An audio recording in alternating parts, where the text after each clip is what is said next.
Hi again, everybody. Welcome to our Press Box Show. Doug Miles along with Ed Schneider. We're here at Pirate Cove tonight on the campus of Port Charlotte High School, where we saw the Pirates totally dominate the Melbourne Bulldogs tonight in the 7A regional semifinal playoff game, 35-0. And Ed, we expected a good running offense for both teams. We saw good running by the Pirates, but really the key tonight was a couple of big pass plays. Yeah, it was big plays all around for the Port Charlotte Pirates. And it didn't take them long. It took them all 10 seconds on their first play of the game to connect on a 65-yarder to Hyder.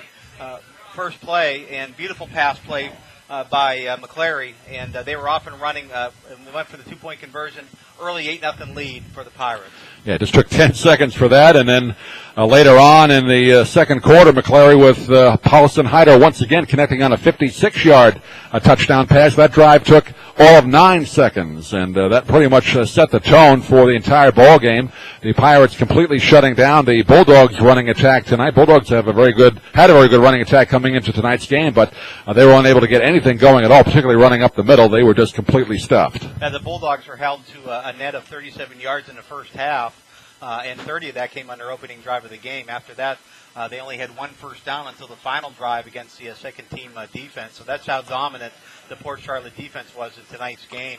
And as far as Port Charlotte goes, they had their last 4 drives of the first half started at their 45-yard line of Melbourne, at midfield, at their own 46 and their own 45. So field position was another major key to success tonight for the Port Charlotte Pirates.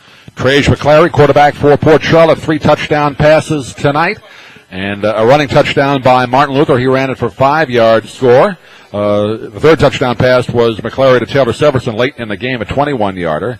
And then Stevens had a 56-yard touchdown run, beautiful run that he made tonight as well. So congratulations to Jordan Ingman, head coach of the Pirates, as he leads his team to their 10th win of the year against just one loss and the second playoff win in a row. They will take on East Lake next Friday night on the road. East Lake defeating Pinellas Park, a team we saw last week dominate Sarasota 49-0 is the score we got here in the press box. This shows how many different levels there are once you get into the playoffs of quality teams. We thought Pinellas Park looked pretty good last week, and here they're getting shut out by East Lake, who barely got by Palmetto last week, right. 13-12. So I guess you just never know what's going to happen in the playoffs. Give the Pirates credit. They had never won a playoff game until this year. Now they've won 2 in a row, but both were at home. They're 0-4 all-time on the road. Let's see if they can break that streak and get a win next week at East Lake. And again, thanks and congratulations to Todd Wilson as well, the coach of Melbourne. A very good season for that program.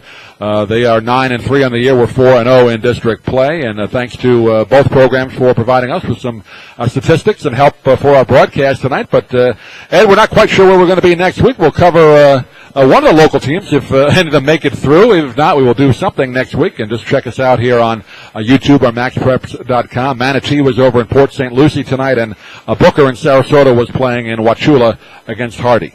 Well, it's regional final time next week, and it's always exciting. You give any team that's gotten to this point of the season and they're still playing, they've already had a successful season. But once you get to that regional final, you want to go on and be part of the Final Four in Florida high school football. Final score once again tonight from Pirates Cove. The Port Charlotte Pirates 35, the Melbourne Bulldogs nothing. Melbourne has the long bus trip home, but too bad for them. But again, it was an interesting game to broadcast. Hope you enjoyed it, and we will see you again next week. For Ed Schneider, this is Doug Miles saying thanks for watching. Good night.